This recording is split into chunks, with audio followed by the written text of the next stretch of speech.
Welcome to episode 58.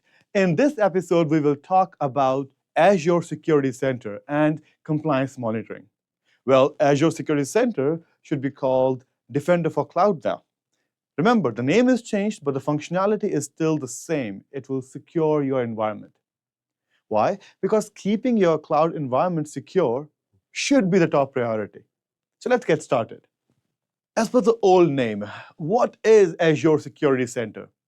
Well, think of Azure Security Center or Defender for Cloud as your centralized security command center. It actually assists or helps you to manage security across all your Azure resources from a single place. Remember, not just Azure resources, it can also protect your infrastructure, whether you are using another cloud platform, on-premises infrastructure as well. It also enforces security policies to make sure everything follows best practices. It also detects and responds to threats with built-in analysis. Now, it also helps you to stay compliant. Well, because it uses the industry standards like ISO, PCI DSS, and GDPR or HIPAA, because Azure follows all these standards, it will help your organization to always be compliant.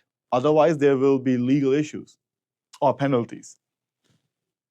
You also get security recommendations to improve your overall security posture. Basically, it's like having an intelligent security advisor that helps you to keep your cloud environment safe. You also get a score for that. So every industry should look for highest score to get the good security. Now, how to assess and fix security risks? Now, how do you actually find and fix security issues? Well, there are multiple things you have to do. The first one is look for the risk. Security assessment. Azure Security Center or Defender for Cloud is not scanning your environment only once in a year or once in a month. No, it continuously scans your environment and flag all the vulnerabilities. How about risk identification? Well, Defender for Cloud or Security Center of Azure also highlights security alerts and provides recommendation so you can exactly fix the main issue. You will always know what to fix. It also has priorities, so you can focus on the most critical issues first. Then you also have automated solutions or remediations. Now, for some common issues, Azure can apply fixes automatically, saving the administrator some time. But remember, the automation configuration must be done properly in the first place. Manual remediation. Well, this is what we do if the problem is brand new and no one actually know how to create a fix or automated script for it. So for those fixes which require manual intervention, like patching some critical vulnerabilities or updating a system or something, that provision is also there. It can be done. Continuous monitoring. Well, you can set up alerts and tracking to ensure that your security risks are identified and addressed in real time. Now, if you think that Azure will not be able to identify a particular pattern, well, queries can also be created. Means, yes, administrator can create advanced threat detection methods to detect even a random or a very specific use case. Now let's go to our lab and see how Defender for Cloud can protect your environment, how the dashboard or this specific unified dashboard looks like, and what capabilities actually it offers. So I will see you in the lab. All right, in this lab, we will look at Defender for Cloud. It used to be called Security Center, that is Azure Security Center, but now the name is changed. But the functionality is still the same. It tries to make your Azure cloud environment secure. You can say it gives you 99.99% security. Yes, 100% is not possible. But still, this Defender for Cloud is a very important and very strong feature of Azure. Now, before we discuss Defender for Cloud, I would like to show you two resources I created. I have one test machine. Remember, this machine is not running anything specific. It is just a machine which can be accessed over RDP. So I have a machine with exposed public port number 3389. So the RDP port is open. And I also have one app service. Again, nothing special running on this app service platform. It is just a default app, as you can see here. So why I have these two resources? Well, these two resources have nothing to do with Defender for Cloud. In fact, it's the opposite. Defender for Cloud needs some resources to protect. If you don't have any resource there, you cannot protect anything. So now we can go for Microsoft Defender for Cloud. You can search for Defender for Cloud on top search bar. Microsoft Defender for Cloud, click on it, and you will be greeted with this page. Let me make it big. All right, as you can see, I already have one Azure subscription, but now you may also see multiple subscriptions here. I only have one. Then there is setup, where you can set up other environments as well. So Defender for Cloud is not just for Azure environment. It can protect your AWS, it can protect your Google platform, and even GitHub and many more third-party applications or platforms. Let's go back to overview page. Now, you will click on Azure subscription because you need to enable protection on your resources within your subscription. So click on that. As you can see, out of so many other platforms, I only have Azure subscription here. Again, if you have multiple platforms, you can use these filters to just focus on the platform you are trying to protect. So this is my platform, Azure, and that's my subscription on it. As you can see, 0 out of 0 plans are active. So I will click on it, and you will be greeted with this page. This is where you decide what kind of protection you need. You can either turn it on, turn it off, it all depends on you.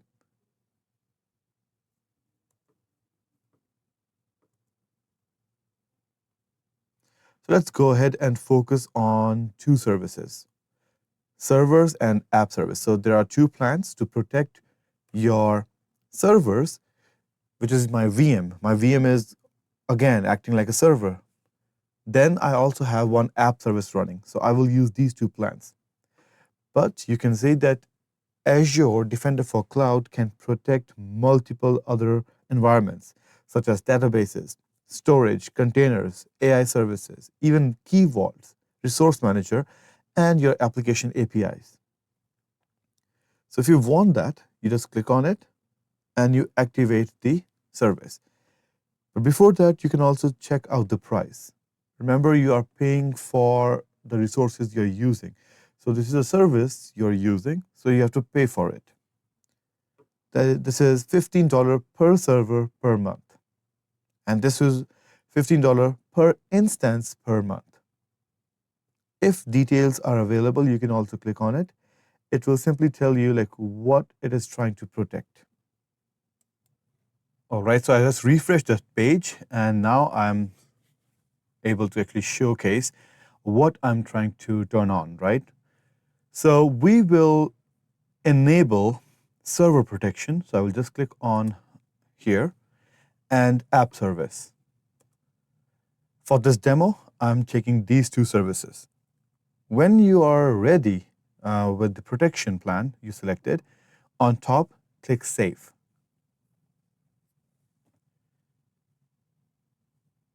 Now it might take some time. And when this is actually enabled, you cannot see the change immediately. You may have to give Azure some time to scan your environment and then give you recommendations and other important information. for reporting purposes. So I enabled it. Now I will wait for maybe like 10-15 minutes. I will give Azure some time to scan my environment, although my environment is not that big. It's just one machine and one app service. All right, so now it is active. We can go back to our environment. And over here, you can see that we do have some workloads which are covered, assets resources. And if you go under cloud security and click on workload protection, so we have one server and one app service protected. Now, why it is 3? Because we also have one network which is connected with the server. And over here, you can actually enable additional security features, just like just-in-time VM access, which will open or close the ports whenever you need the access, and so on. So this is a general pipeline of securing your environment. First, you need to have a subscription, and that must be an active subscription. Then you need to enable the protection plans on that subscription. Like, what are you trying to protect? So you have to enable it. And once you have enabled the protection plan, then the last phase is to monitor the environment and to make sure that everything is protected properly. And also like creating reports and giving the reports to your superiors. So that was a general pipeline. So with this demo is over. And in the next one, we will see how we can check the compliance. All right, in this lab, we will see how we can ensure and also configure cloud security posture. So for that, we will go to Microsoft Defender for Cloud. And then on the overview page, click on your Azure subscriptions. And if you go at the bottom, you click on your management group. That is my root management group. And then your subscription. So we need to enable Defender Cloud Security Posture Management feature. So first we will enable that. So that is the step 1. And then we will save it. Now we will give it some time to initiate the scan or initiate the assessment at least. So I will give it like 15 minutes and then we will move forward. All right, so now let's check the compliance. So if you go under cloud security, this is where you can actually add more regulatory compliances on your environment. So how to do that? Well, you go here and then you click on Manage Compliance Standards. Now, what kind of rule you want to create? Whether it is governance rule, data sensitivity rules, direct onboarding, integration, resource criticality, security rules. It all depends on the scenario. So let's click on, let's say, governance rule. Right. So this is where you can create your first rule. You have to give your rule a name, select a scope, like where do you want to apply this rule. Then you will set a priority because you can have multiple rules as it is. Once it is done, then you will move to condition. So let's say I'll call it demo, apply it here, priority 1, and the condition. Now, here you can either choose by severity or by specific recommendations. Severity goes from low to high. And this depends on the recommendation. So there are so many built-in recommendations for specific use case. Remember, all of it will not actually cater towards, let's say, putting a rule over virtual machine. They are for different platforms as well. For example, I select low. Here you can set an owner of this rule. And that can be done by resource tag or by the email address of that user. Now, set email notification. You can notify the owner weekly about open and overdue tasks, or you can also notify owners direct manager weekly, and so on. So you can configure it and you create. Once you create this, the rule will take some time to scan your environment, and then you can check your compliance. Same for other rules as well. For example, security rules. Well, you have to create one. You can add more security rules like this. Plus, if you see that your devices are not in compliance, then you may have to fix the issue one by one. And for that, recommendations from Azure also helps. So if I click here, as you can see, I already have some recommendations. So the first one is management port or virtual machine should be protected. So if you click on that, Azure also gives you the option to fix it. Now you can follow these steps to fix this issue, and after some time, this recommendation will be gone and your compliance score will go up. Means your machine will be more compliant. So basically, that was your, walk through Microsoft Defender for Cloud. But remember, Defender for Cloud is a huge product. It have its own course on NetSoft IT Academy. So make sure you go for that course and study Microsoft Defender for Cloud. And that's it for this demo. Welcome back. Now I hope you realize that Azure do charge separately for Defender for Cloud as well. It's a subscription-based service. But remember, the potential is great. Defender for Cloud will protect your cloud infrastructure. And for organization, protection is more important sometimes. Now, what will be my final thoughts? Well, now we had a quick discussion about Defender for Cloud already. Here I will say that a Security Center is the old name, the new is Defender for Cloud, is actually an infrastructure, a service which provides you the security boundary, and it scans your environment continuously to check for all the vulnerabilities. It can alert you that, hey, there is a problem. It can also create priorities. It can also automatically fix some common issues. And then there are so many other features.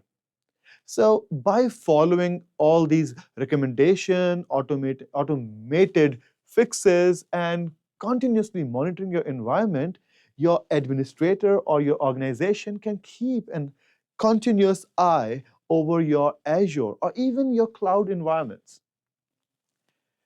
That's it for this episode. Thank you for joining us. I will see you in the next one. Take care.